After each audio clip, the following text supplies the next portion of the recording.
Did you know that somewhere in the United States this morning, OSHA is going to knock on the door?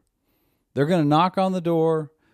The receptionist is going to page the safety manager, and the safety manager's heart's going to start beating a little faster, because whether they've been through an OSHA audit or not, nobody comes to work expecting an unexpected audit. That's why it's unexpected. But I'm telling you, the first 10 minutes makes all the difference in the world. In this episode, I'm going to share with you 7 things that can ruin an OSHA audit in the first 10 minutes. And I'm going to show you exactly what you need to do to be prepared for an unexpected OSHA audit. First impressions really do make a big difference. Stick around and we'll explain exactly how you can make a good first impression.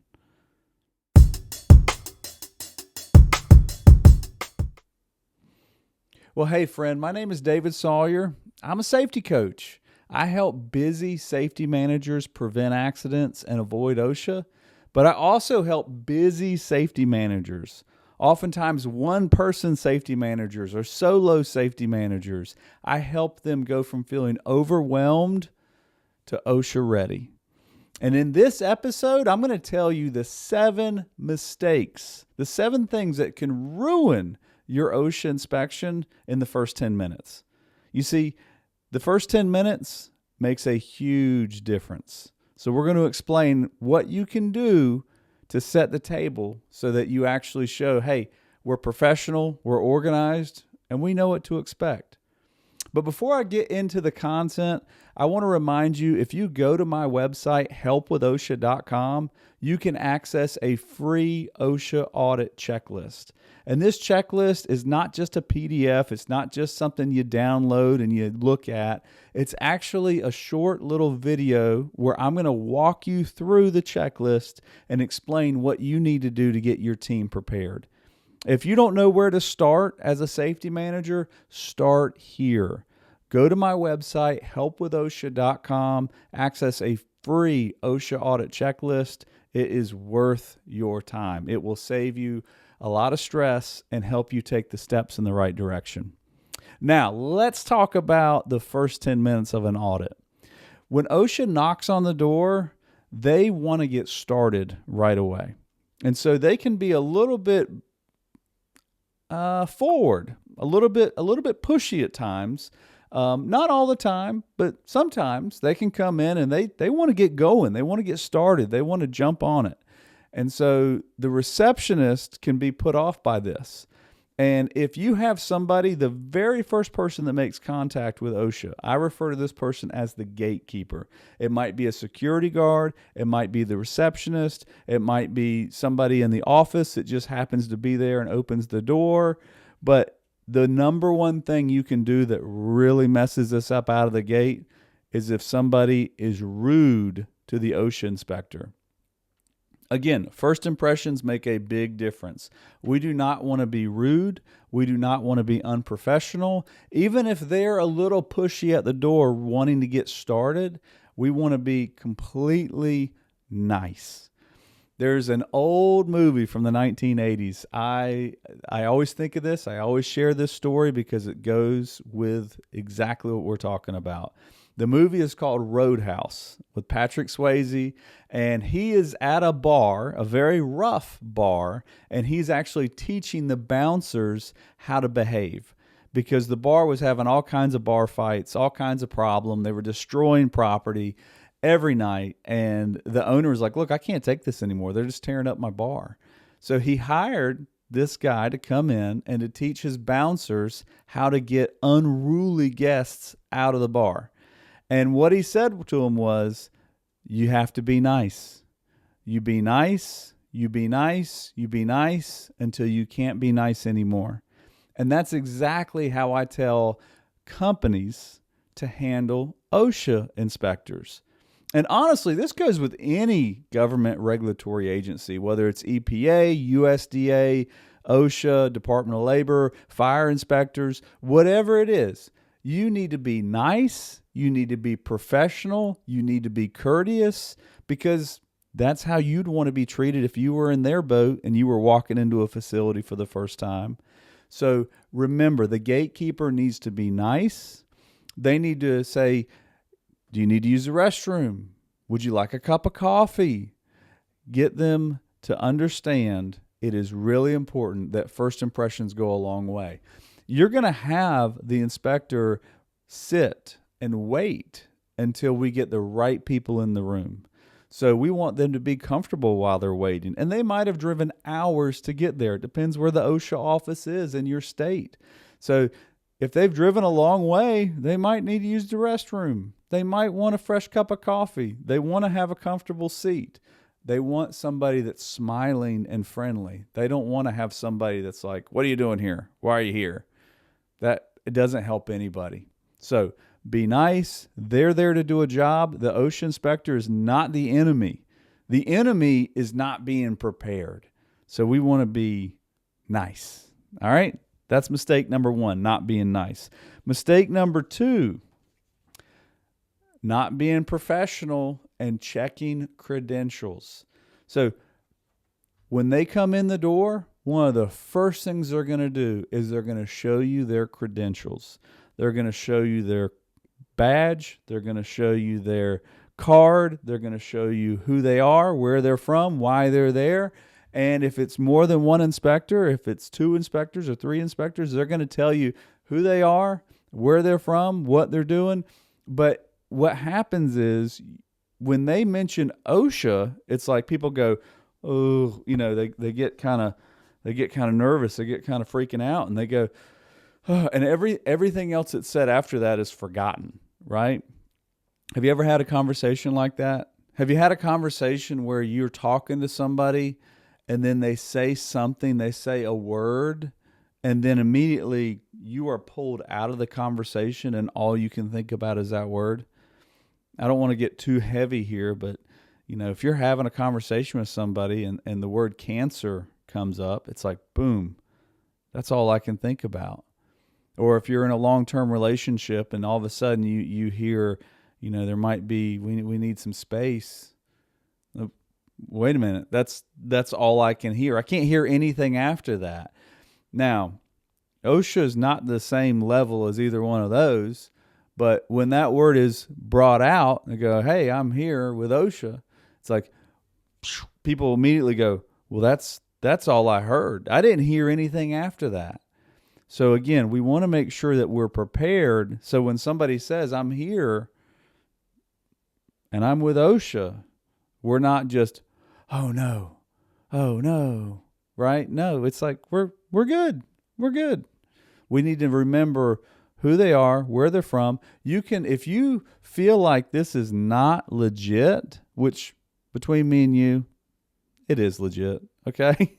There are a few random people going around impersonating OSHA inspectors, but it's legit. The best thing you can do is find out who they are, right? Where they're from, what office they're from. Get that information so that you can pass it along to the safety manager. Because again, this is going to be the gatekeeper is the first one that's going to get this information. The very first person that makes contact, that's the first person. So if they hand you a business card, take the business card, make copies of it, take a picture of it, make sure you have it. That's crucial. Credentials, getting credentials, not having that, oh no, we're good. We're fine. We want to make sure we understand who they are, where they're from, make sure they're legitimate. All right. Number 3, in the first 10 minutes, they walk in the room, we get the wrong people. That gatekeeper needs to know who is the safety team that needs to be called. Now, the safety manager is like a no-brainer. Yeah, we're going to get the safety manager. If you're at a company where you don't have a designated safety manager, right, you just kind of know, well, that's usually something Tommy's going to take care of, right? He's the plant manager. He handles most issues like this. I guess it's probably going to fall on Tommy. Well, if we have that, we want to have the gatekeeper with a checklist that they know, who do I need to contact? Who needs to be there for the opening conference? Because remember, they're going to want to get started pretty quick. So they're going to be pushing to get this thing moving. They know the more time that passes, the more time you have to get things corrected and to cover things up and to talk to people and to organize things. They want to get out there and see the floor as if it's really the floor, that's out there every day. So they want to get started right away. It's our job as a safety manager to have our team prepared. So we need to know who should be in the opening conference. Now, I personally recommend you have the safety manager or whoever's in charge of safety in that. That's going to be your main point of contact for OSHA for going forward. So we want to have that person in the room. Then we're going to have somebody from production, somebody that knows this is a schedule, these are the employees, this is what we're doing. So operations or production is going to be in there. Have somebody that's a key person of influence in that role. Somebody in maintenance, because maintenance is often tasked with fixing and repairing and bringing in contractors. If there's anything that needs to be fixed from a equipment standpoint, maintenance will need to be involved. So safety, maintenance, operations, and then probably somebody from HR and somebody from the safety committee. Those are also good things to have in that opening conference. Now, if you are a small company and you have an owner of the company, and he's not there every day, but he would want to be there for an OSHA audit, you can say, listen, we're reaching out to the company owner. He wants to be here. We're going to have him here. They showed up at 9 o'clock, so he can be here at 10. We're going to wait an hour. They will wait. They're not going to be thrilled about it, but they'll wait because they want to get started right away. And we want to make sure we have the right people in the room. Okay? So that's really, really important.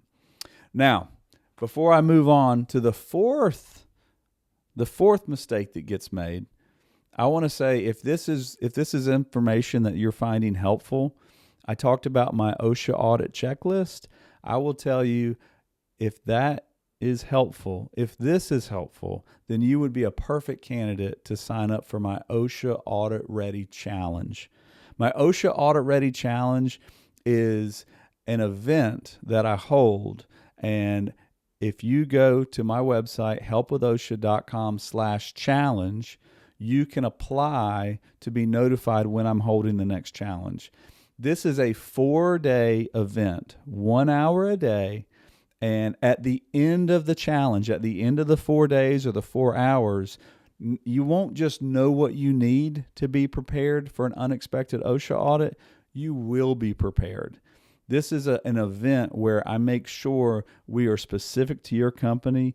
We talk about exactly what you need. We talk about why OSHA would come in. We talk about the documentation you need. We talk about the walk around and what they're looking for. We talk about common problems. We create an OSHA audit ready binder so that you have all the documentation you need ready to go. That is a great next step. If you're finding this helpful, sign up for the challenge. It is worth your time. Trust me.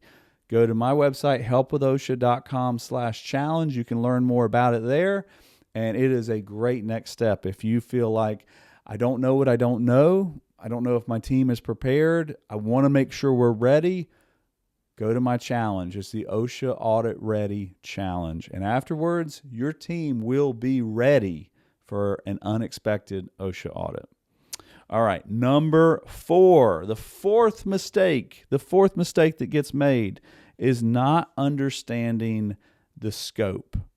So when OSHA shows up in the first 10 minutes, you're going to know very quickly why they're there. Now, going back to where people kind of get that glazed over look and they forget everything that's happening because somebody said the dreaded OSHA. And so they go, oh, all right. It reminds me of the old Lion King where they go, Mufasa, right? It's something that's supposed to be a little bit scary. It makes the hair on your arms stand up. Well, you're not going to have that problem because you're prepared. So one of the most critical mistakes people make is not understanding why OSHA is there and what the scope of the audit is. As an example, if they're there because you had an employee complaint about forklifts, then their scope is narrowed to the forklifts. So we want to stay focused on the forklifts. We want to talk about our training program. Our operators are certified. We're staying focused on exactly why they're there. We're not going to deviate from that and all of a sudden start talking about the fire drill we did last week, right? We're not talking about the fire extinguishers. We're not talking about lockout tagout procedures. We're not talking about training or anything else. We are focused in on the scope. Why are they there? They're there for the forklifts, and they're there for probably something specific to the forklifts. But the minute that you give them rope, they're going to start pulling it, and they're going to go in that can of worms, and they're going to be digging in there looking for things. Don't give them stuff to look for. Stay focused on the scope. That's why they're there. You don't need to expand the scope of the audit. And if they see a hazard, if they see a safety issue, they have to investigate it. They have to go look at it. They have to figure out what's going on.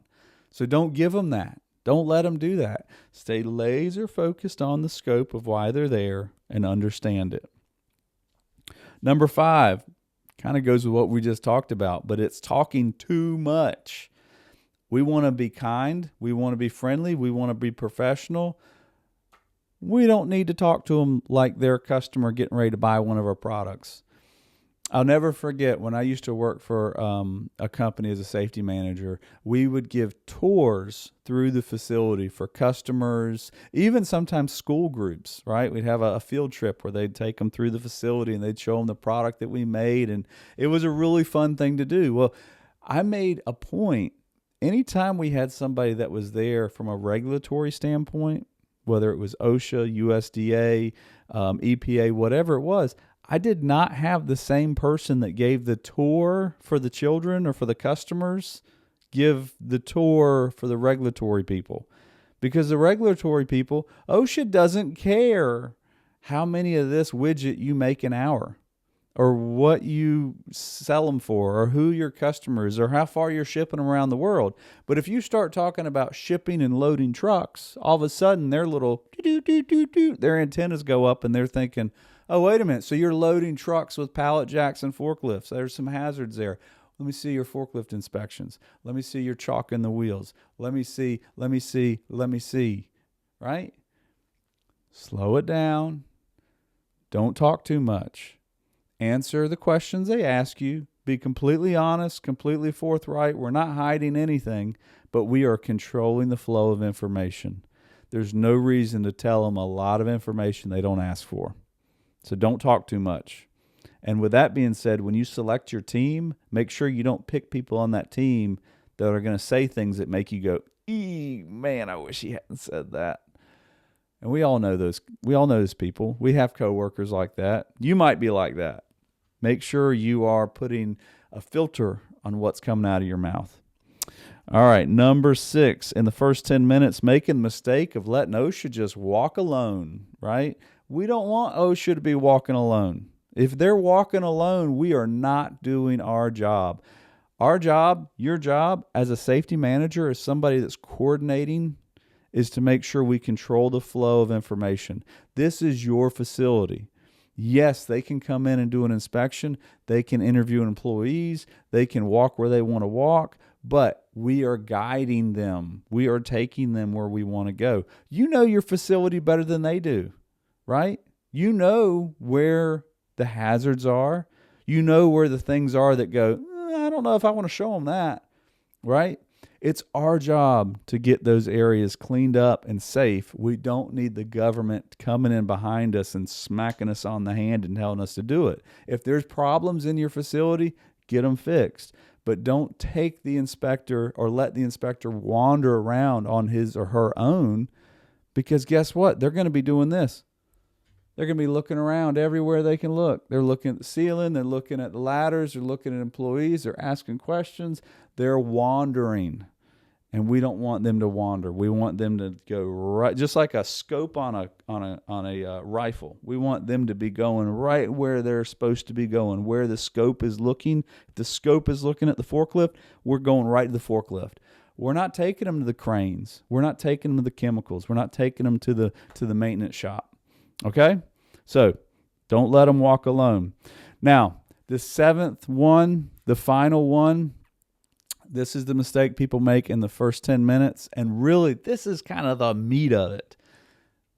Not having your documentation in order.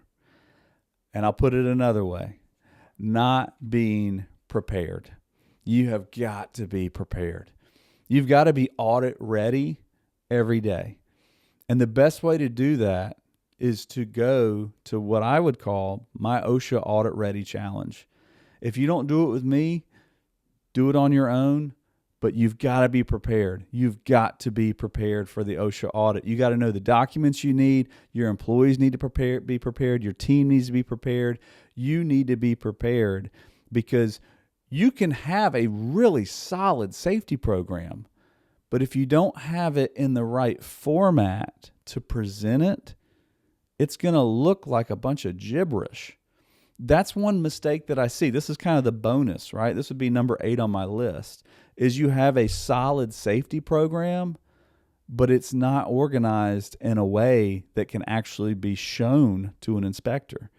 You want to have your documents organized so you know where everything is. And on top of that, this is kind of the cherry on top. You want to make sure that you can send these documents electronically because as I'm recording this, it's 2026.